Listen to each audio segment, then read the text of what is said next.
Alors, bonjour à tous, bienvenue. Cette session d'information concerne les candidats au programme Fulbright Assistant de français, qui s'appelle aussi FLTA, Foreign Language Teaching Assistant, et également à ceux qui postulent pour le poste d'assistant à Amherst College, qui fait partie du programme FLTA, dans le cadre de la Fondation Carlet Lévy d'ESPA. Alors, donc moi je suis Céline Ouziel, c'est moi qui gère le programme Fulbright assistante français. Je vais vous présenter très rapidement l'histoire du programme Fulbright. N'hésitez pas à taper vos questions au fur et à mesure de ma présentation. Donc ce monsieur que vous voyez sur l'écran à gauche, c'est le sénateur James William Fulbright. C'est lui qui a proposé ce programme au Congrès américain en 1946 et qui a fait voter en fait une loi pour utiliser des fonds publics américains pour la création de ce programme d'échange entre les États-Unis et plusieurs pays dans le monde. Le programme franco-américain, donc entre les États-Unis et la France, existe depuis 1948. Et en 1965, il y a eu une signature d'un accord de coopération pour un financement bilatéral. Donc aujourd'hui et depuis 1965, le programme Fulbright France est cofinancé par les deux gouvernements. Donc la philosophie du programme, c'est l'idée de mutual understanding, de favoriser les échanges culturels entre les peuples pour un monde plus paisible et en tout cas pour éviter une troisième guerre mondiale. Donc le but c'est de valoriser les échanges éducatifs et culturels, de développer des relations durables. C'est pas juste pour un an. On a un réseau d'anciens Fulbright qui est assez vaste et de cultiver bien sûr la compréhension mutuelle entre le peuple des États-Unis et les peuples des pays partenaires de Fulbright. En France, la commission franco-américaine et donc le programme Fulbright est financé à 98% par de l'argent public. Donc à peu près 50-50. On a 50% qui vient du département d'État américain, mais 50 autres pourcents qui viennent du ministère de l'Europe, mais aussi d'autres ministères, comme le ministère de l'Enseignement supérieur et de la Recherche, certains conseils régionaux. Alors ça, c'est plutôt pour les bourses doctorales, chercheurs. C'est pas pour le programme FLTA. Et quelques partenariats institutionnels, dont notamment avec la Fondation Carlet Lévy d'ESPA pour le poste d'assistant à Amherst College. Donc on a beaucoup de programmes différents. Le programme Fulbright, c'est pas que le programme FLTA. Le programme traditionnel, c'est le programme étudiant. Donc ce sont des bourses nationales pour des personnes de nationalité française qui partent aux États-Unis pour faire un master ou un doctorat américain. Donc ça, on a environ entre 6 et 8 bourses par an. C'est un programme qui est très, très sélectif.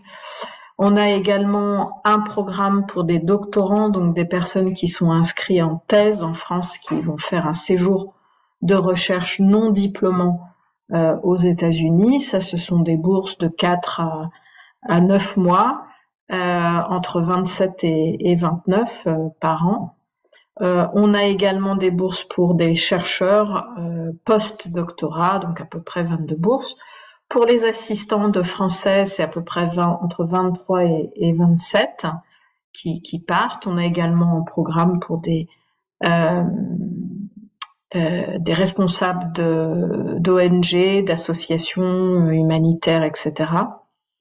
Et puis, juste un petit programme, petit séminaire d'été, seulement pour deux personnes qui vont sur un campus américain, soit un professeur d'anglais ou un administrateur,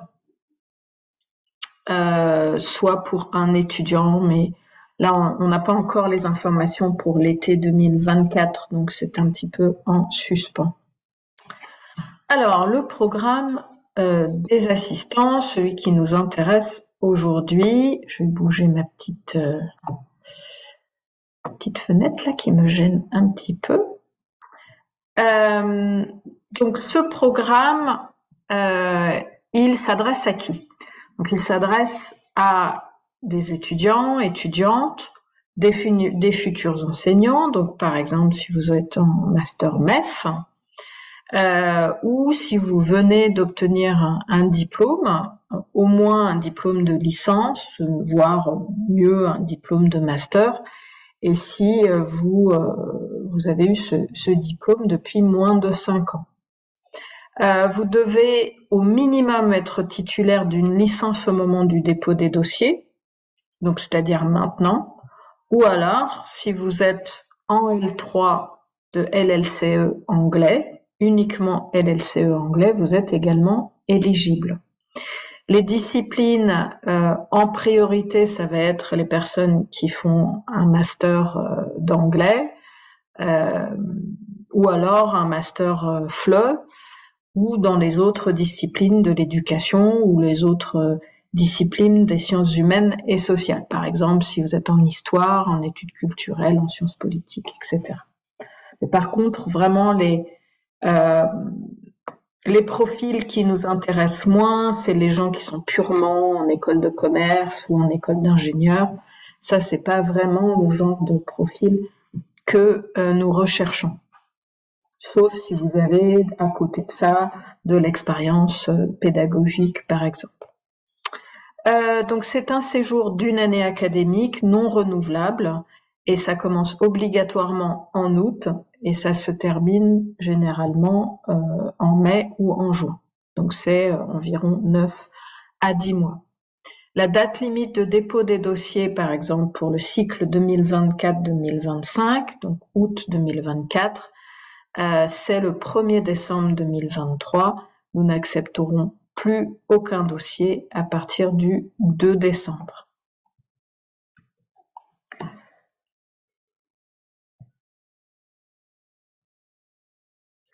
Alors, les conditions d'éligibilité. Je pousse encore ma petite fenêtre. Donc, la première condition, c'est la nationalité française. Si vous n'êtes pas de nationalité française, même si vous résidez en France, si vous étudiez en France, vous ne pouvez pas postuler à aucune des bourses Fulbright à partir de la commission franco-américaine. En revanche, si vous pouvez peut-être postuler dans votre pays de nationalité. Donc ça, il faut vérifier qu'il existe un programme Fulbright FLTA à partir de votre pays de nationalité et vous avez les informations généralement en contactant l'ambassade des États-Unis dans votre pays de nationalité. Il faut donc, comme je l'ai dit tout à l'heure, être titulaire d'une licence. Votre niveau d'anglais doit être de niveau B2, C1. On vous demande pas forcément de passer le TOEFL avant le 1er décembre, mais il faut que vous ayez quand même un niveau 80-120. Je vais expliquer tout à l'heure, 80 sur 120, pardon. Je vais expliquer comment ça se passe au niveau du test d'anglais. Et il faut pour cela accepter de séjourner une année académique sur un campus américain. Généralement, vous êtes logé dans un dortoir, dans une résidence universitaire, quelquefois en colocation dans un appartement avec d'autres assistants. Et donc, il n'y a pas de place pour des familles. Donc, vous ne pouvez pas voyager avec votre conjoint ou avec vos enfants. Il n'est pas indispensable d'avoir une formation FLE. Ce n'est pas que les futurs enseignants de français langue étrangère qui participent à ce programme. En fin de compte, il y en a assez peu. il n'est pas non plus obligatoire de vouloir être enseignant d'anglais. En revanche, ce sont nos candidats prioritaires. Il faut que vous ayez quand même au minimum un intérêt pour l'enseignement ou pour les études américaines, par exemple si vous êtes en master d'anglais, recherche par exemple. Les conditions qui pourraient vous rendre inéligible, c'est la citoyenneté, la double nationalité franco-américaine. Vous n'êtes pas éligible au programme Fulbright, tous les programmes Fulbright, puisque ce programme est lié à un visa. Je vais parler du visa J1 tout à l'heure. Si vous avez la nationalité américaine, vous n'avez pas besoin de visa, donc vous n'êtes pas censé participer à ce programme qui est vraiment un programme d'échange et qui n'est pas une aide pour vous aider à immigrer aux États-Unis. C'est un programme temporaire et vous avez, tout à l'heure je vais parler des conditions de retour en France. Si vous êtes déjà aux États-Unis au moment de la candidature, vous ne pouvez pas non plus déposer un dossier de candidature. En revanche, si vous n'êtes pas en France, si vous avez fait par exemple un programme Erasmus dans un autre pays européen et que votre résidence permanente reste la France, vous pouvez tout à fait candidater. Je regarde.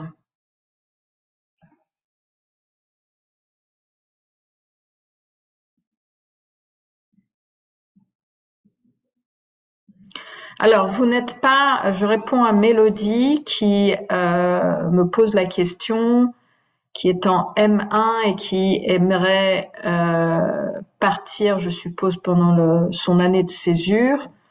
Vous avez un logement en Crous que vous pouvez garder grâce à votre statut étudiant. Est-ce que j'aimerais savoir si durant notre année de césure, nous gardons quand même le statut étudiant en France? Alors, si vous-même, de votre propre volonté, vous ne vous réinscrivez pas à la fac, non, ce n'est pas automatique. Ce n'est pas un programme d'échange universitaire. Donc, vous n'avez aucune obligation de vous inscrire à la fac en France. Vous aurez un statut d'étudiant là-bas, aux États-Unis, mais qui sera pas forcément, qui vous donnera pas forcément un statut d'étudiant en France. Donc, moi, je vous conseille de vous réinscrire à la fac en France juste avant de partir. Bon, le problème, c'est que je ne sais pas si ça peut se faire à distance parce que vous allez devoir partir dès le mois d'août, dès le début du mois d'août. Alors, est-ce que les étudiants en L3, LEA sont éligibles? Non. Uniquement les personnes en LLCE anglais sont éligibles à partir de la L3. Tous les autres doivent avoir validé la licence au moment du dépôt du dossier. Alors, serait-il possible de savoir combien de personnes postulent chaque année pour ce programme? Alors, je peux pas vous donner un nom parce que c'est très très variable d'une année sur l'autre. Ce que je peux vous donner, en revanche, c'est une idée à peu près du pourcentage.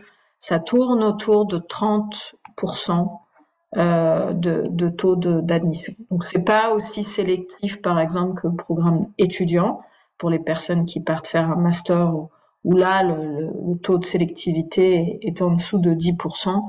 Là, ça reste quand même faisable, mais évidemment, il faut correspondre aux conditions d'éligibilité.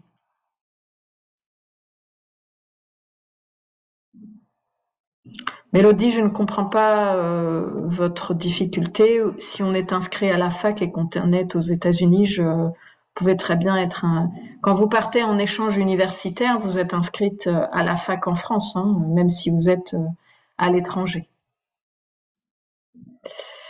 Est-ce qu'il est donc obligatoire de passer un test de langue? Alors, pour le TOEFL ou un autre test langue, donc en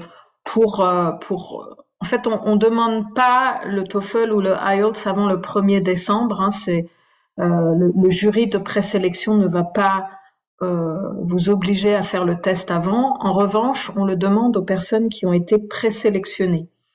Et on va à ces personnes-là uniquement donner un espèce de bon pour vous permettre d'acheter un test TOEFL et vous pouvez le passer, donc de réserver votre place pour un TOEFL en France. Comme ça, vous n'avez pas à payer les frais d'inscription qui sont assez chers, donc c'est à peu près 265 $. Donc, si vous n'avez pas encore passé le TOEFL, ne vous inquiétez pas. Attendez de savoir si vous êtes présélectionné. Et généralement, j'envoie automatiquement ce qu'on appelle un voucher à toutes les personnes qui ont été présélectionnées pour que vous puissiez le passer au mois de janvier. Mais en revanche, effectivement, il faut à un moment donné passer le TOEFL.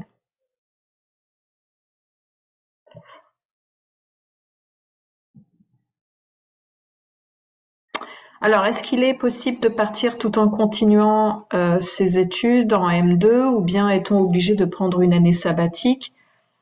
Non, c'est à vous de voir, mais après, c'est pas, encore une fois, ce n'est pas un échange universitaire, donc il n'y a pas de validation automatique des 2 cours, hein, parce que je vais parler après des conditions de séjour. Vous avez 2 cours que vous prenez à l'université, et donc il n'y a pas d'accord entre votre université en France et l'université aux États-Unis dans laquelle vous allez être placé. Donc à vous de vous arranger avec vos responsables du FR pour voir si c'est possible au moment où vous avez eu le nom de l'université dans laquelle vous allez être placé. Ça, vous le saurez pas avant le mois de mars-avril. À vous de voir si c'est possible de valider un certain nombre de cours.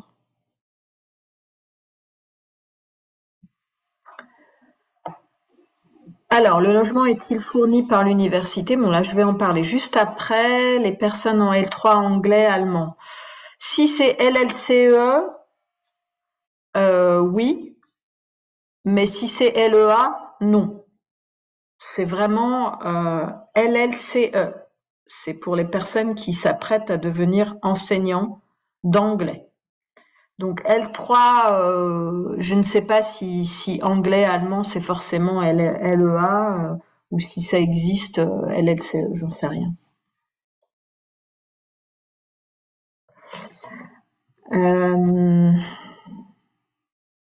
Alors, une personne qui a un Master FLE en France et qui a obtenu son bachelor en Suisse, théoriquement, à partir du moment où vous êtes de nationalité française, vous êtes éligible.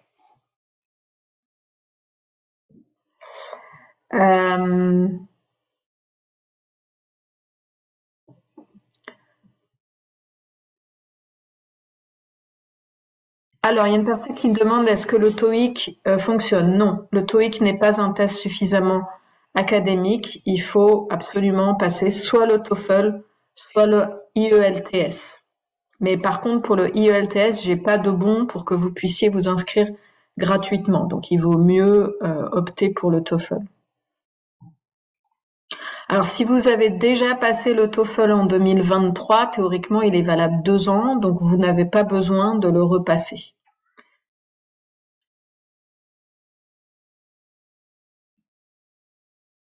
Le Cambridge ne fonctionne pas.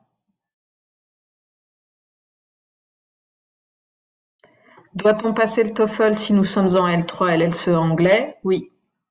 Vous êtes obligé de passer le TOEFL à un moment donné. Est-ce qu'il est possible de candidater si nous n'avons pas 21 ans? Alors, il n'y a pas de limite d'âge, ni de limite minimum ou de limite maximum. En revanche, bon, après, tout dépendra de votre dossier. Vous pouvez très bien avoir 20 ans et avoir un très bon dossier académique et de l'expérience d'animation ou de l'expérience pédagogique. Est-ce que le fait d'effectuer une mobilité Erasmus cette année réduit nos chances d'être sélectionnés? Non, pas du tout. À partir du moment où vous êtes soit en L3 LLCE, soit vous avez déjà obtenu votre licence dans un autre domaine, vous êtes Erasmus, c'est un programme temporaire, donc de toute façon vous restez résident permanent en France. Alors je vais continuer peut-être ma présentation et je répondrai aux autres questions par la suite. Alors, si vous pouviez, s'il vous plaît, en priorité écrire vos questions dans le Q&R, parce que si je dois regarder le chat et le Q&R, ça va être un peu compliqué. Donc, on a entre 23 et 27 institutions d'accueil qui sont uniquement des institutions d'enseignement supérieur. Donc, on n'a pas de placement en lycée ou en école primaire. Il y a un autre programme éventuellement. Si ça vous intéresse, je pourrais vous en parler après, mais qui n'est pas du tout géré par la Commission franco-américaine, qui peut vous accueillir en école primaire ou secondaire. Ce sont des institutions de type ce qu'on appelle liberal arts colleges, qui sont des petites institutions qui se concentrent sur le premier cycle, donc pour la préparation des bachelor's degree, qui sont des diplômes de 4 ans, qui ressemblent un petit peu à nos licences. Et ce sont des institutions qui sont généralement en dehors des grands centres urbains. Donc très très rarement à New York ou à Los Angeles, par exemple. Cette année, depuis l'année dernière, on a un placement à College of Staten Island qui n'est pas très loin de Manhattan, mais c'est vraiment très très rare. On a surtout des petits campus en milieu rural. Donc du coup, il faut absolument être flexible en ce qui concerne les offres de placement. En plus, la liste des institutions d'accueil n'est pas connue avant le mois de mars. Donc quand vous postulez là avant le 1er décembre, vous n'avez aucune idée, sauf si vous postulez pour la Fondation Carlet Lévy d'ESPA, où là c'est un poste à Amherst College, qui est un petit collège, liberal arts college, qui se trouve dans le Massachusetts. Donc voilà, donc vous devez quand même avoir une certaine flexibilité au niveau de l'institution d'accueil. Donc ce que vous allez faire sur place, c'est que vous allez enseigner le FLE, ou alors, en fait, vous pouvez soit faire les deux, soit faire l'un ou l'autre, animer des activités de promotion de la francophonie. Et généralement, c'est maximum 20 heures par semaine. Et dans ces 20 heures, ça inclut également la préparation des cours. Bon, c'est pas 20 heures de cours en face à face. Également, vous allez suivre 2 cours dans l'université d'accueil, en sachant que la plupart du temps, comme ce sont des liberal arts colleges qui ne proposent que des cycles undergraduate, ça ne sera pas des cours de niveau master, dans la majorité des cas, il y a quelques exceptions. Donc ce sera plutôt des cours de niveau, ce qu'on appelle junior ou senior year, donc 3e ou 4e année. C'est plutôt des cours en sciences humaines et sociales. Il y a un cours obligatoire en études américaines, donc généralement c'est l'histoire américaine, ou ça peut être la littérature américaine, par exemple. Et le deuxième cours, ça peut être qui vous intéresse, vous, mais il faut que ça soit proposé par l'institution d'accueil, bien sûr. Et il y a certains cursus qui ne sont pas accessibles, comme des cursus très techniques, comme l'ingénierie ou la médecine, par exemple, ou le droit, par exemple. Ça, c'est pas possible de faire des cours de droit au niveau bachelor's. L'institution d'accueil vous offre les frais d'inscription à l'université, donc les 2 cours que vous prenez sont gratuits. Vous êtes logé et nourri par l'institution d'accueil. Donc comme je vous ai dit, généralement les logements sont en résidence universitaire. Vous avez une chambre universitaire, ou alors vous êtes dans un logement en colocation avec d'autres FLTA d'autres pays, parce que le programme FLTA existe aussi dans d'autres pays. Et normalement, l'institution d'accueil est censée également vous verser une allocation mensuelle dont le montant est très très variable. Ça peut être $400 par mois, comme ça peut être $800 ou un peu plus. Ça dépend du budget de l'université. Ce qu'il faut que vous sachiez, c'est que les 2 cours que vous prenez à l'université ne vous permettent pas de valider un diplôme américain, parce que généralement, il faut beaucoup plus que 2 cours pour avoir un diplôme. Alors, en plus des avantages qui sont offerts par l'institution d'accueil, vous avez aussi des avantages qui sont propres à votre statut Fulbright et au visa J1. Donc, Vous avez tous une allocation de voyage forfaitaire dont le montant est variable, ça dépend de votre destination. L'année dernière, c'était entre 1200 et 1400 euros. Vous avez quelquefois une bourse de séjour complémentaire, notamment pour l'achat de livres et de matériel scolaire. Donc encore une fois, ce montant varie d'une année sur l'autre. Et votre visa J1, qui est un visa d'échange, vous l'avez sans frais. Donc vous n'avez pas à payer. Généralement, quand on part avec un visa d'étudiant simple, un visa F, on doit payer les frais de demande de visa qui correspondent à peu près, je crois, à 185 $ maintenant. Donc vous n'aurez pas à payer ces 185 $. Et il y a aussi ce qu'on appelle les frais service, qui sont des frais spécifiques pour les visas d'étudiants, qui correspondent pour un visa J, je crois que c'est à peu près 220 $. Vous ne paierez pas tous ces frais-là. Donc tout est gratuit au niveau du visa et on vous accompagne aussi pour la démarche de visa. En revanche, on ne donnera pas ce qu'on appelle le visa J2, c'est un visa d'accompagnateur. Donc, comme je vous ai dit il y a quelque temps, vous ne pouvez pas séjourner avec votre conjoint ou vos enfants, donc vous ne pouvez pas avoir un visa qui leur permet de séjourner aux États-Unis pendant une année comme vous. Ils peuvent venir vous voir peut-être avec un visa touristique, mais pas rester plus que 90 jours. Vous avez en plus, ça c'est l'avantage aussi pour tous les boursiers Fulbright, une assurance santé payée par le département d'État. En revanche, c'est une assurance très basique et nous vous encourageons à prendre une assurance complémentaire à vos frais parce que ça ne couvre pas tous les frais de santé. Tous les boursiers Fulbright ont une séance d'orientation qui est organisée à Paris, généralement fin juin, début juillet.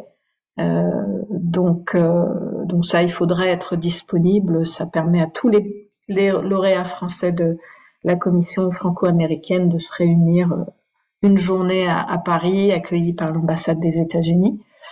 Et il y a sur place, une fois que vous serez aux États-Unis, il y a des programmes d'accompagnement qui sont proposés par notre partenaire aux États-Unis qui s'appelle IIE, the Institute of International Education. C'est IIE en fait qui, entre autres, s'occupe de votre visa, mais aussi de votre placement à l'université.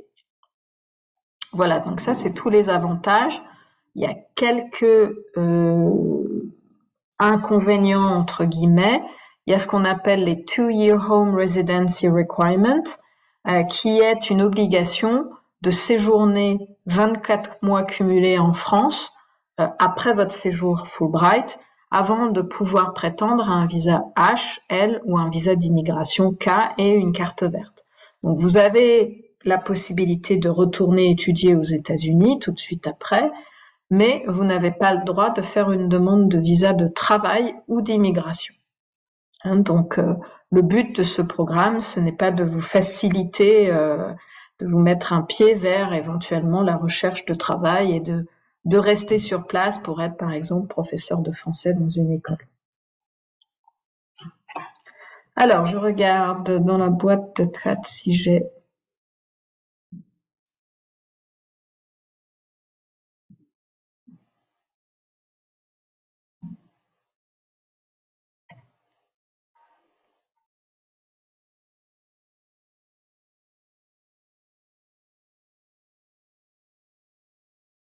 Alors, j'ai une personne qui fait un commentaire qui écrit « Il me semble qu'il faut automatiquement s'inscrire à l'université française quand on fait une césure entre M1 et M2 ». Je vous avoue que je ne sais pas, mais je vous invite à vous renseigner auprès de vos professeurs ou de la scolarité de votre université. Alors, est-ce qu'il faut un minimum de moyenne à la licence pour être sélectionné? Alors, il est bien évident que si vous restez à 10 de moyenne, ce qu'on va vous demander tous vos relevés de notes depuis la première année d'université, hein, on veut pas juste les derniers bulletins, donc on veut savoir on veut avoir tout votre parcours académique. Et si vous restez à 10 et que vous avez repiqué plein d'années, et que vous êtes obligé de passer le rattrapage, etc. Là, ça, c'est un dossier qui passera peut-être pas en présélection. Après, vous n'êtes pas obligé d'avoir 16 de moyenne, même si c'est plutôt positif. À partir effectivement de 12-13 de moyenne, ça commence à devenir intéressant, mais il faut aussi apporter d'autres choses à côté. Un dossier de candidature, c'est pas que les notes, c'est aussi le niveau d'anglais, les expériences pédagogiques, les activités extrascolaires, etc.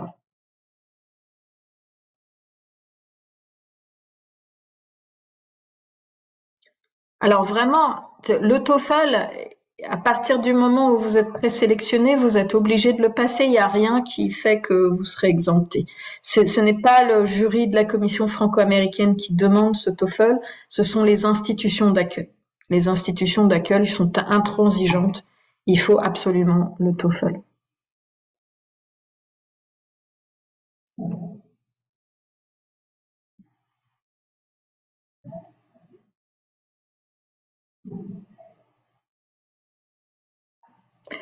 Est-il possible de postuler si nous sommes dans une université hors de la France, notamment canadienne? Je pense que vous ne serez pas prioritaire, surtout si vous avez fait toutes vos études au Canada. Ça va dépendre un petit peu du reste de votre dossier. Bon, vous n'êtes pas censé postuler si vous êtes aux États-Unis. Bon, essayez, mais vous risquez effectivement de ne pas être présélectionné. Mais vous n'êtes pas inéligible en tout cas. Ah oui, j'ai une question. Est-ce qu'il est possible d'amener son animal de compagnie, notamment un chat? Oui, alors pour ça, j'ai reçu un email à ce propos. Ça va dépendre du campus d'accueil. C'est pas impossible de voyager avec son chat, hein. Il faut par contre faire des démarches auprès de, je sais plus, il y a des démarches spécifiques à faire pour amener un animal, pour voyager avec un animal et arriver à l'immigration avec. Ce n'est pas un conjoint, hein, un animal n'est pas un être humain, donc il n'aura pas de visa. Mais il y a comment dire, des démarches spécifiques à faire pour avoir le droit de venir avec un animal de compagnie. En revanche, le problème qui se pose, c'est que vous ne savez pas au moment où vous faites la demande si si votre campus d'accueil va accepter que vous veniez avec un animal de compagnie dans la résidence universitaire. Il est possible que les animaux ne soient pas acceptés sur le campus. C'est rare, hein, parce en général, les Américains adorent les animaux. Mais en fait, bon, si tous les étudiants viennent avec leur chat ou leur chien, c'est un peu compliqué quand même, hein, dans un dortoir. Donc il faut vraiment, je peux pas vous répondre maintenant. Il faut attendre de savoir dans quel campus vous allez être placé.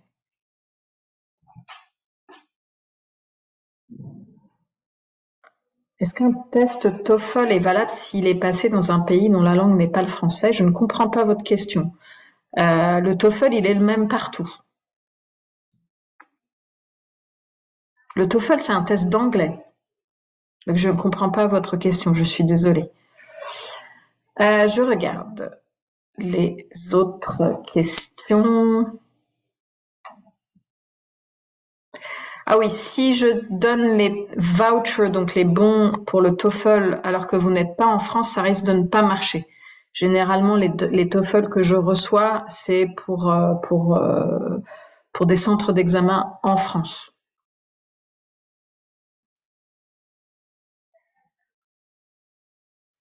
Oui, le résultat au IELTS, c'est pareil, c'est 2 ans, c'est valable 2 ans comme le TOEFL.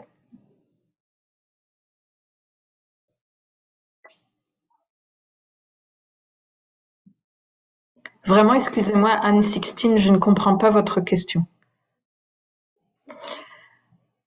Je suis actuellement en césure, donc l'année prochaine, je perdrai ma place en M1 si je pars avec ce sur mon master. Alors ça, je ne sais pas. Moi, je ne travaille pas avec les universités, donc ça, il faut que vous vous renseigniez auprès de votre université, de votre scolarité.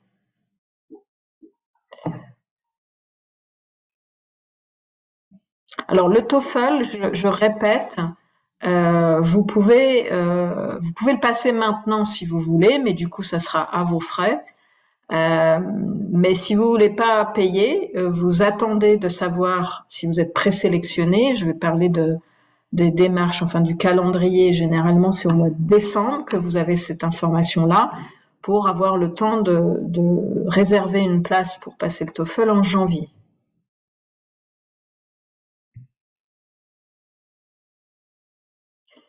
Alors, je vais parler des entretiens de sélection après. Alors, suis-je éligible si je suis actuellement aux États-Unis? Non. Si vous postulez depuis les États-Unis, vous n'êtes pas éligible. Là, c'est vraiment un non franche.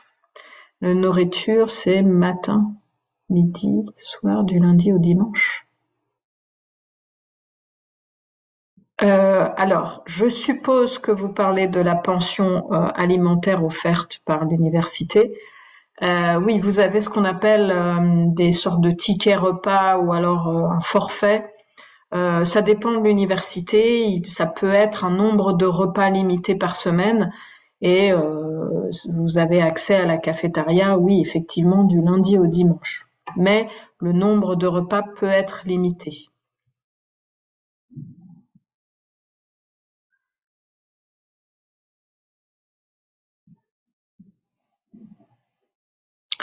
Alors, question d'Ilona, peut-être qu'il va falloir préciser un petit peu. Une fois sur place, s'il se passe quoi que ce soit, avons-nous une personne de référence en France pour répondre aux éventuelles questions? Alors, vous allez normalement, si vous êtes sélectionné, vous allez remplir ce qu'on appelle un medical form. C'est un formulaire médical où on vous pose plein de questions sur votre état de santé et on demande ce qu'on appelle une emergency contact. Donc, c'est une personne à contacter d'urgence. Donc là, il n'y a pas de problème à ce niveau-là. Alors, ESTA, Ilona, vous posez, est-ce que ESTA est pris en compte? Non. ESTA, c'est une exemption de visa et c'est uniquement pour faire du tourisme. Donc, ESTA ne fonctionnera pas pour participer à ce programme. Il faut absolument un visa. Donc, oubliez ESTA.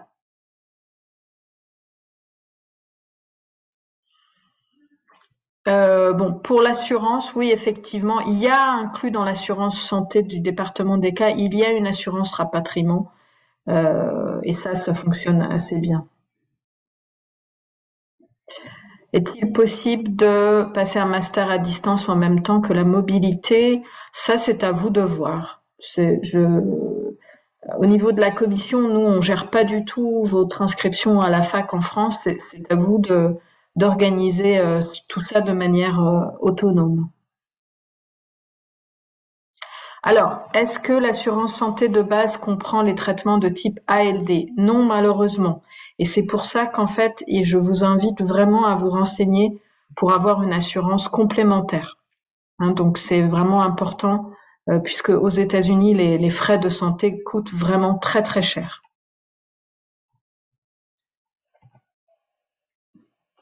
Est-il possible de travailler en parallèle de l'université ou bien c'est illégal? Oui, c'est pas que c'est illégal, mais ce n'est pas le but du programme. Vous n'aurez pas le temps de toute façon, et puis tout est pris en charge, donc vous n'avez pas besoin de travailler. Vous allez avoir, de toute façon, vous allez travailler pour l'université puisque vous allez enseigner le français, vous allez animer des tables culturelles, etc. Et vous allez recevoir une allocation pour cela. Vous avez un logement gratuit, etc. Donc théoriquement, vous n'avez pas besoin de travailler en plus. Et effectivement, c'est illégal. Et si jamais vous le faites, vous risquez d'être expulsé du territoire américain. Donc faites attention à ça. la séance d'orientation, théoriquement, il faut être à Paris. Mais si vraiment vous ne pouvez pas, on avisera à ce moment-là. Là, c'est un peu trop tôt pour répondre à ce genre de questions. Alors, quel sera environ le montant que nous devrons verser de notre poche? Ça va vraiment dépendre de votre institution d'accueil. Généralement, il faut prévoir le prix d'une assurance santé. Ça tourne, si vous êtes encore étudiant, ça tourne autour de 300 € l'année, peut-être un peu plus. Il faut avancer les frais de voyage, puisqu'on ne pourra pas vous verser de l'allocation voyage avant le mois de juillet. Donc peut-être qu'il faudra avancer le coût du billet d'avion, mais généralement vous serez remboursé peut-être en partie. C'est pas un remboursement des frais réels, hein, c'est un forfait, donc quel que soit ce que vous dépensez, vous recevrez une somme forfaitaire au mois de juillet. Et il faut, je pense, prévoir aussi un petit peu d'argent de poche pour faire des voyages sur place. Parce que ce qui vous est versé, c'est uniquement pour la vie quotidienne, pour vous loger, pour manger, pour les dépenses personnelles courantes. Mais si vous voulez faire des voyages, aller prendre l'avion, aller à l'autre bout des États-Unis, visiter la Californie, ça, il y a plein d'effectifs qui le font. Ça nécessite quand même un petit peu d'argent de poche.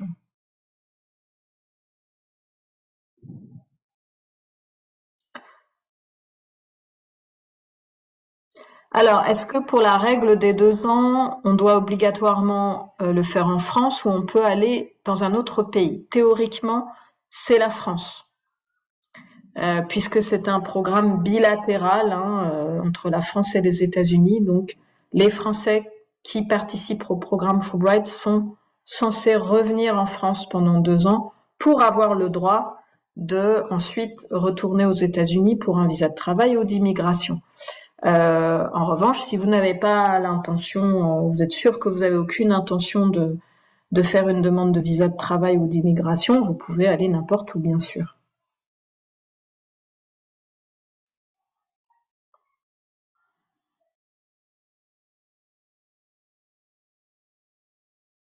Alors, je vais continuer la présentation et puis je reviendrai vers les questions.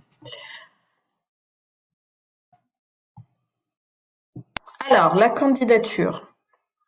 Donc, vous devez candidater en ligne. Il y a une plateforme qui est internationale, qui se trouve sur le guide de candidature ou sur la page web directement de la commission franco-américaine. Vous allez sur le site fulbright-france.org, vous regardez bourse assistante français, vous avez toutes les informations, vous avez une rubrique ma candidature qui vous explique un petit peu les différentes démarches de candidature. Donc il y a une plateforme en ligne, donc encore une fois qui est commune à tous les candidats du monde entier pour le programme FLTA.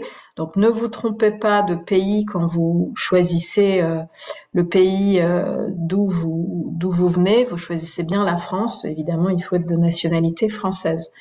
Donc le dossier en ligne est assez long. Donc on a créé un guide de candidature en français. Donc il faut vraiment suivre pas à pas le guide de candidature que je passe beaucoup de temps à rédiger, à mettre à jour chaque année. Donc et vous pouvez télécharger ce guide à partir de la page spécifique du programme assistant dans la sous-rubrique ma candidature.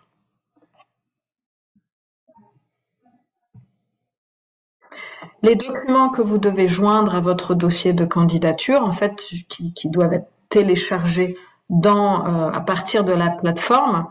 Donc, il faudra à un moment donné télécharger votre CV, évidemment en anglais.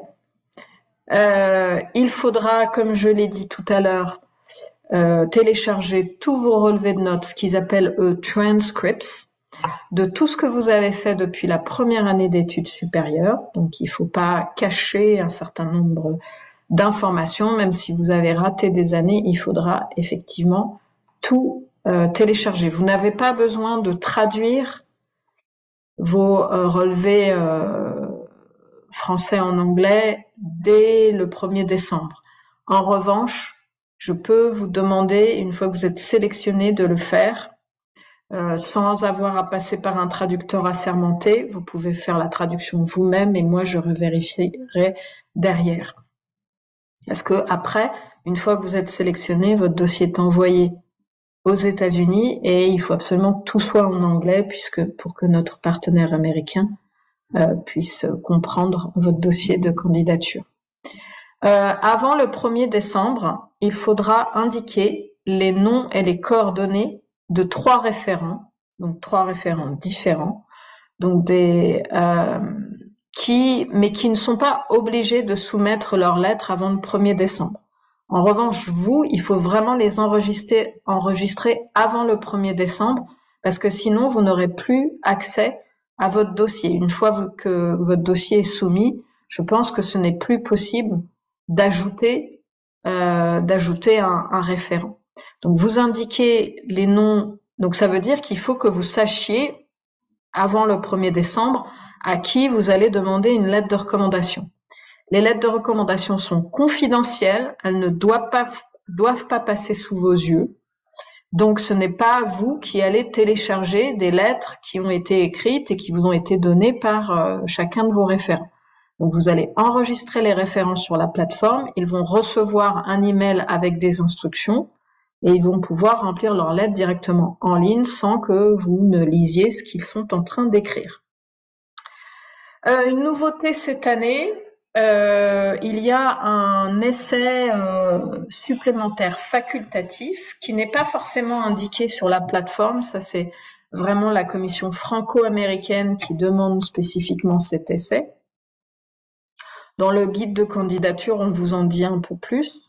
Mais là, l'idée, c'est de recruter plutôt des gens qui sont soit eux-mêmes issus de la diversité ou soit qui ont ont pour valeur la diversité et l'inclusion. Et donc ça, il faudra. Voilà. C'est facultatif.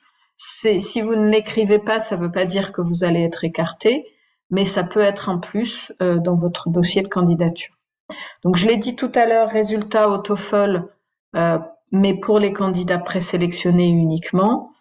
Et pour les candidats au poste de la Fondation Carl et Lévy d'ESPA, donc ceux qui veulent être placés à Amherst College, je rappelle qu'il n'y a qu'une seule place pour Amherst College.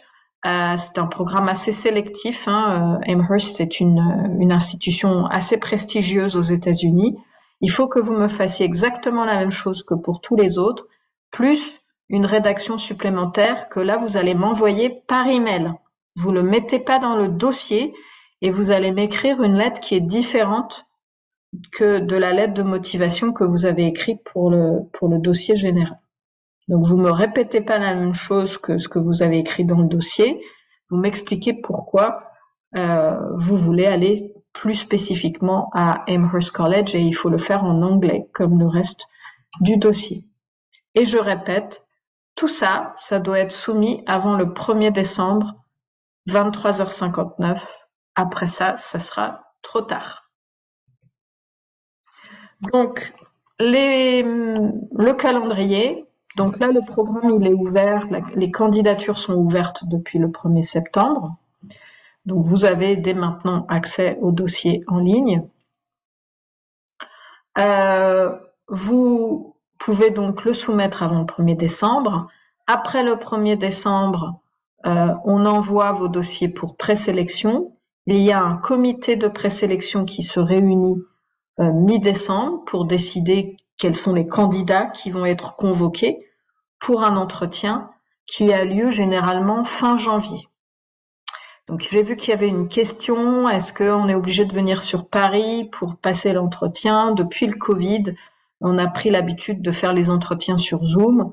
Je ne peux pas vous garantir que tous les entretiens se feront sur Zoom en 2024, mais il y a une grande chance que effectivement on continue à tout faire sur Zoom. C'est assez pratique et ça permet aux candidats de ne pas payer de billets de train ou de billets d'avion. Donc en janvier, il faudra également passer le TOEFL. et fournir les lettres de recommandation. Enfin, demander à vos référents de soumettre les lettres de recommandation. Généralement, moi, je fixe une date limite au 15 janvier pour les lettres de recommandation. Début février, j'envoie les notifications pour les finalistes et je ne dis pas lauréat parce que vous n'avez aucune garantie d'être lauréat tant que vous n'avez pas, 1, reçu un placement à l'université et 2, reçu une approbation qui est un peu formelle, qu'on appelle l'approbation du FFSB. Tous les boursiers Fulbright du monde entier doivent être approuvés par un comité de, je crois, 12 personnes qui sont désignées par le président américain pour approuver les lauréats Fulbright qui ont été sélectionnés dans le monde entier. Ça, généralement, c'est environ en avril-mai. C'est extrêmement rare que les lauréats qui ont été sélectionnés par la commission ne sont pas approuvés par le FFSB, mais on ne sait jamais. Ce qui se passe au mois de mars, c'est que vous allez théoriquement, sauf la personne qui a été acceptée pour Amherst College, participer à un processus d'appariement mutuel. Donc vous allez recevoir une invitation en ligne qui va vous demander de classer un certain nombre d'institutions d'accueil. Donc généralement, c'est entre 5 et 8 institutions d'accueil. Vous les classez dans l'ordre de vos préférences. Voilà. Et puis après, en avril, généralement en même temps que l'approbation du FFSB, vous avez l'offre de placement définitif. À vous de décider si vous acceptez ou pas. Si vous n'acceptez pas, vous êtes obligé de vous retirer du programme puisqu'on ne peut pas vous proposer un autre établissement. Comme j'ai dit tout à l'heure, fin juin, début juillet, orientation à Paris et en même temps, on fait passer des entretiens visa, généralement, puisque le visa ne peut se faire qu'à Paris. Et puis, vous avez également fin juillet, début août, vous avez une orientation virtuelle qui est proposée par notre partenaire aux États-Unis. Donc, contrairement à l'orientation à Paris, c'est que pour les Français. Et la Summer Orientation virtuelle, c'est pour tous les FLTA du monde entier. Donc, c'est pas que les Français. Et puis, votre séjour démarre en août. Ça peut être début août ou quelquefois début septembre. Voilà, donc si vous avez d'autres questions, vous pouvez bien évidemment m'envoyer un email. Je vais continuer à regarder la boîte de Q&R pour continuer. Alors, Alice qui demande, est-ce que le logement est fourni? Oui. Dans la majorité des cas, votre logement est sur le campus et tout est organisé par votre superviseur, la personne qui va s'occuper de vous sur le campus, qui est généralement un prof de français ou un prof du département de langue. Mais il peut arriver que le collège n'est pas dans la capacité de vous fournir un logement sur le campus et il vous donnera les ressources pour chercher un logement par vous-même, mais il vous donnera par contre un salaire suffisant, une allocation suffisante pour payer un loyer directement. C'est le cas par exemple de College of Staten Island à côté de New York.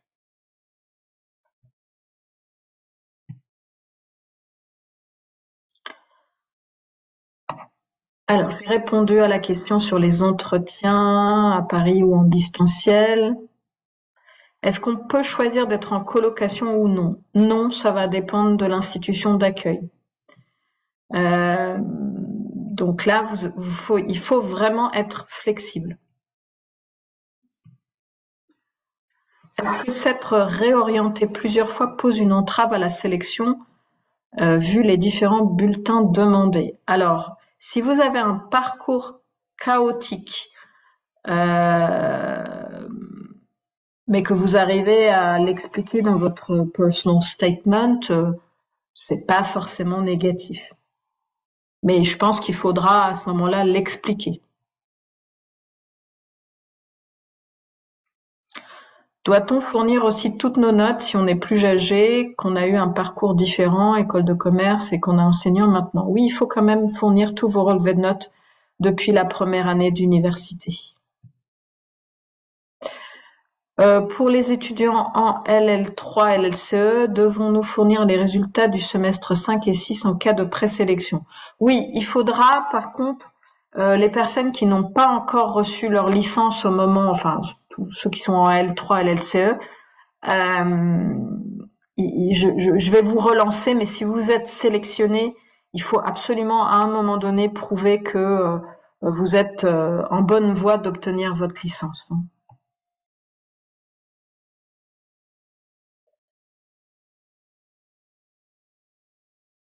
Alors, j'ai une question. Est-ce que le coût du test TOEFL est pris en charge? Mais j'ai déjà répondu à cette question en disant que je vous donne un bon, un voucher. Si vous êtes présélectionné, c'est pas pour tout le monde. Si vous êtes présélectionné, j'envoie un bon pour que vous puissiez vous inscrire gratuitement au TOEFL.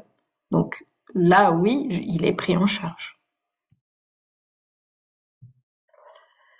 Ces exigences de moyenne sont-elles les mêmes pour ceux qui sont allés en prépa ou est-ce adapté? Alors, le jury de présélection est au courant du système des prépas. On sait que c'est difficile d'avoir 16 de moyenne en prépa, donc pas d'inquiétude. Mais en revanche, si vous avez que des notes de prépa à fournir, ça risque d'être un peu compliqué, quoi. Mais bon, en général, on sait très bien que quand on rentre en prépa, ce qui peut être intéressant, c'est si vous avez été admissible à un concours. Ça par contre, il faut le mettre.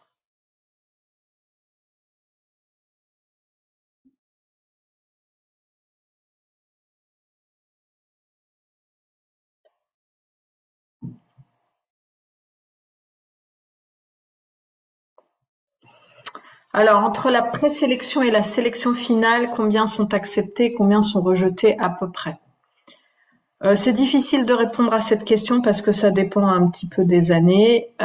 Disons que généralement en présélection, on va prendre une cinquantaine de personnes, mais du coup, je ne sais pas combien de candidats on va avoir. Et entre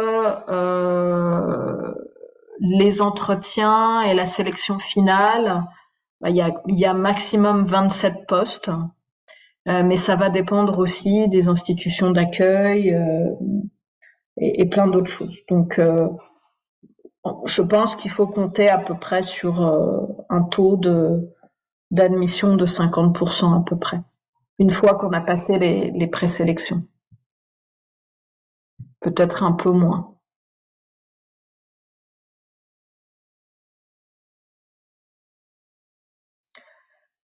Alors, Alexis, si on a fait une autre licence avant, vous allez aussi vouloir les bulletins. Oui, je veux tous les bulletins, quel que soit votre cursus, à partir de la première année d'études supérieures. Faut rien cacher.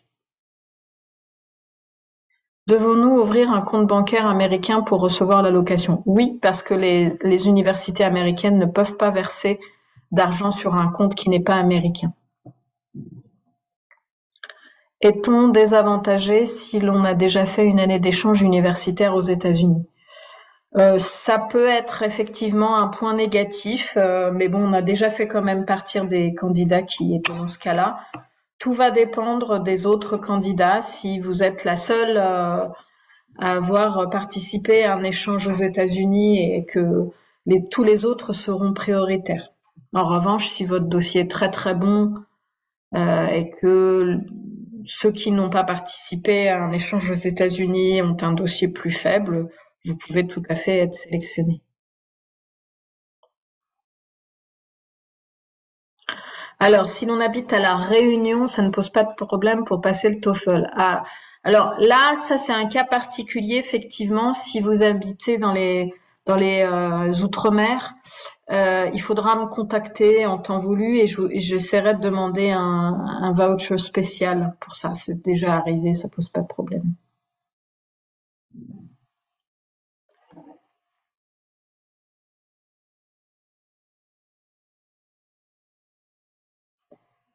Si je veux faire le programme étudiant, est-ce qu'après l'année d'études aux États-Unis, je ne comprends pas votre question, Aro Morgan. Ce n'est pas le programme étudiant, là, c'est le programme FLTA. Donc c'est un programme qui est non diplômant. Et il n'y a pas du tout d'équivalence avec le système français. Ce n'est pas un échange universitaire, hein. J'ai lu qu'il faut à un moment donné la traduction des diplômes. S'agit-il d'une traduction certifiée? Non, je l'ai dit tout à l'heure, je ne sais pas si vous m'avez entendu. Vous n'êtes pas obligé de passer par un traducteur assermenté, ça risque d'être un peu cher. Donc, ce que je propose, mais c'est uniquement les finalistes, ceux qui ont été sélectionnés, je leur propose de faire la traduction eux-mêmes et moi, je vérifie derrière.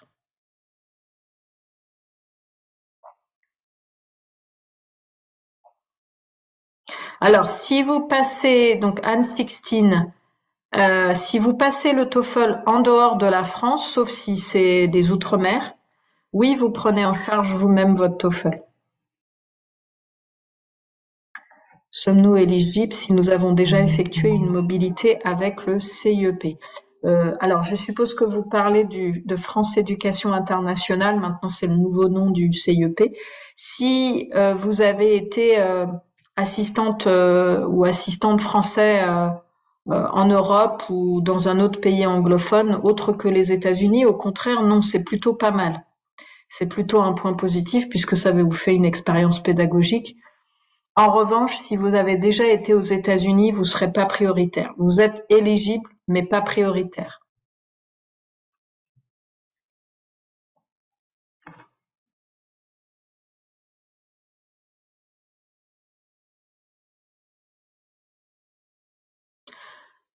Bon, la question du TOEFL dans une langue autre que français. Le TOEFL, c'est toujours en anglais, donc quel que soit le pays où vous le passez, ça veut dire Test of English as a Foreign Language. Donc, ça sera exactement le même quel que soit le pays. Donc, il suffit simplement que votre TOEFL soit un TOEFL IBT et que ça soit un TOEFL officiel, donc développé, créé par l'agence ETS, qui est l'agence officielle qui gère le TOEFL.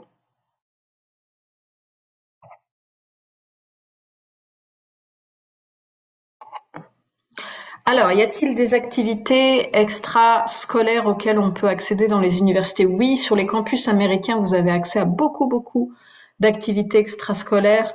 Vous pouvez faire du sport, vous pouvez faire plein de choses.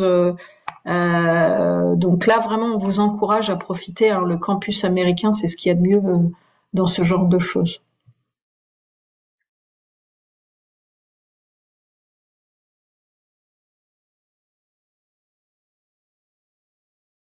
Alors, j'ai déjà répondu à la question sur le compte en banque américain. Est-ce qu'il y a deux allocations de voyage pour l'aller et le retour ou l'allocation prend les deux trajets? Alors, le forfait allocation voyage, c'est pour l'aller-retour. En revanche, vous allez recevoir, dans un premier temps, vous recevrez 75% de l'allocation voyage en juillet et vous recevez les 25% restants sur présentation d'un rapport de fin d'études. Généralement, c'est en avril-mai.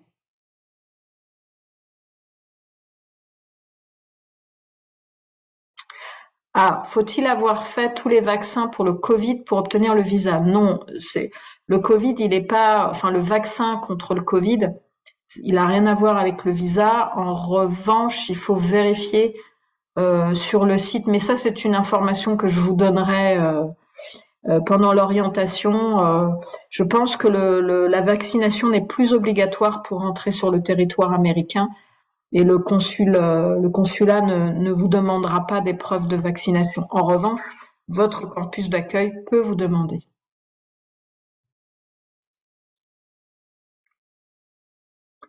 Les référents doivent-ils eux aussi être de nationalité française? Non, pas du tout. Le but du jeu, c'est d'avoir une lettre de recommandation d'un professeur qui vous a suivi pendant plusieurs mois ou plusieurs années et qui peut dire des choses positives sur vous. Donc, si c'est quelqu'un qui est américain, il n'y a pas de problème, à condition qu'il vous connaît bien.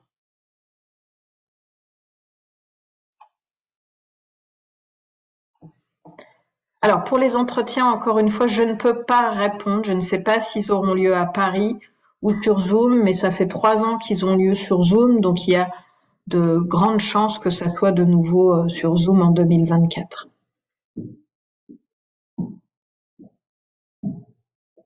Les référents doivent-ils obligatoirement être des professeurs de nos études actuelles? Non, pas forcément, mais il faut pas que ça soit des personnes que vous avez perdu de vue depuis plus de 2 ans, quoi. Donc, faut que ça soit quand même des gens qui puissent se souvenir de vous.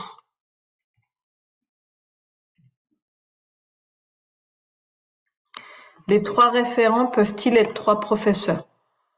Oui, c'est possible, mais disons que le mieux, ça serait qu'il y ait au moins un employeur ou un superviseur de stage, par exemple. Mais c'est possible d'avoir 3 professeurs.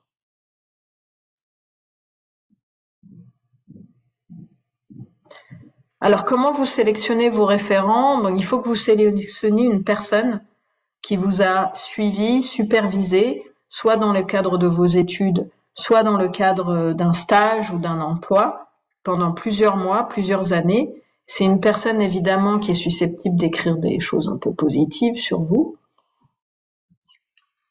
Et c'est surtout quelqu'un qui a la capacité de répondre à des questions assez précises sur vos différentes compétences, qualités, puisqu'il y a dans la lettre de recommandation type, il y a un petit tableau où on demande d'évaluer votre niveau de leadership, votre niveau académique, votre niveau dans plusieurs compétences différentes. Donc, si c'est quelqu'un qui vous connaît pas tellement, il va pas pouvoir répondre à ce genre de questions. Quand je parle de référents, je parle de personnes qui vont écrire des lettres de recommandation. Il en faut 3. Il faut 3 personnes différentes, pas 3 lettres d'une même personne, bien sûr.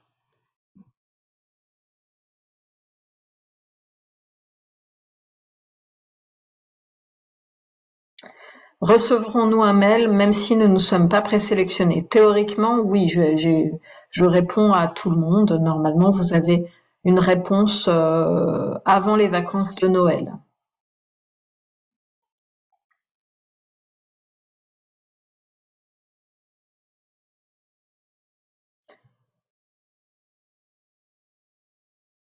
Quelle est la date limite pour se retirer? Alors, si vous avez déjà été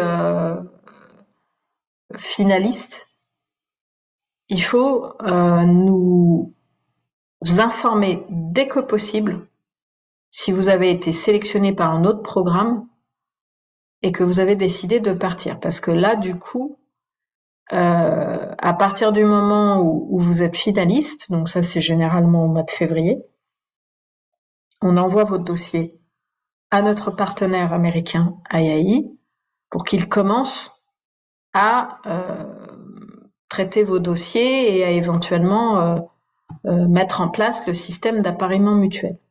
Donc, si vous n'avez finalement pas l'intention de participer au programme, IAI va travailler pour rien. Donc, il faut vraiment que vous nous disiez dès que possible quand vous avez décidé de ne plus participer au programme.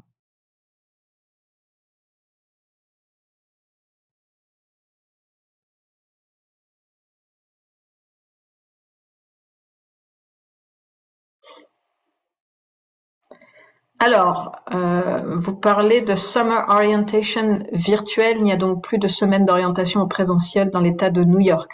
Non, je ne sais pas avec qui vous avez parlé. Peut-être que vous avez parlé avec des anciens FLTA. Non, depuis le Covid, la Summer Orientation a lieu de manière virtuelle uniquement pendant à peu près 2 semaines. Avant, ça n'avait pas forcément lieu dans l'État de New York. C'était sur un autre campus. Ça peut être dans l'Ohio ou dans l'Oregon.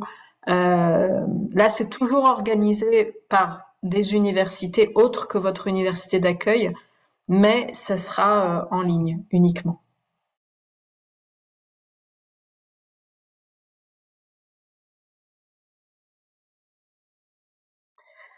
Alors, question intéressante de Anna. Avez-vous déjà eu des agrégés de sélectionnés pour le programme? Oui, on a déjà eu des personnes qui avaient reçu soit leur CAPES, soit leur agrégation. En revanche, il faut bien vérifier que vous êtes autorisé à partir une fois obtention de votre concours. Parce que nous, on veut pas, voilà, que à la dernière minute, vous nous disiez, ben non, j'ai pas reçu l'autorisation, donc je ne peux plus partir. Donc ça, il faut vraiment que vous fassiez vos recherches en amont.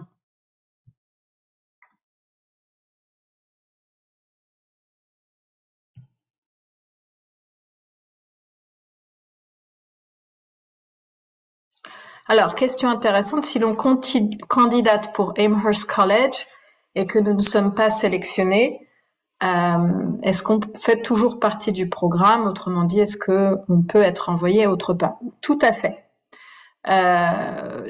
Vous allez, si vous postulez pour Amherst College, donc la fondation Carl et Lévy d'ESPA, si vous êtes présélectionné pour ce programme, vous allez passer devant un jury spécifique. Généralement, c'est des représentants de Amherst et de la fondation, plus moi. Généralement, je fais souvent partie du jury. Si la fondation décide de ne pas vous sélectionner, à ce moment-là, je remets votre dossier dans le pool général et du coup, vous n'avez pas besoin de repasser un entretien.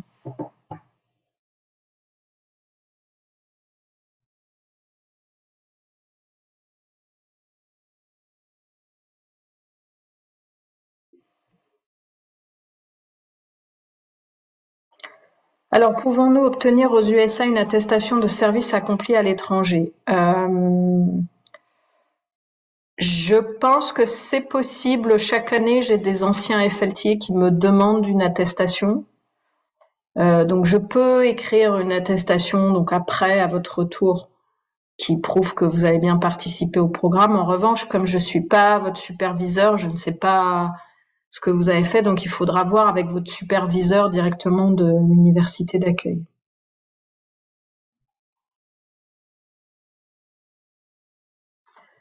Alors, je suis désolée, mais là, on a dépassé le temps d'à peu près 15 minutes. Euh,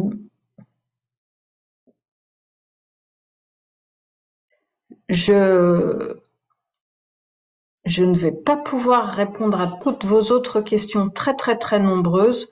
Je vous invite, si vous n'avez pas eu encore la réponse, soit à m'écrire sur l'email, mon email, donc ouziel@fulbright-france.org pour me poser d'autres questions, ou éventuellement à essayer de chercher la réponse.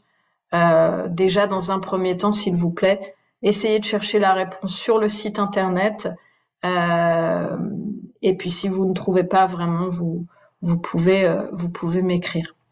Voilà, je vous remercie de votre attention et je vous souhaite bon courage et j'espère en rencontrer certains pendant les entretiens du mois de janvier. Au revoir.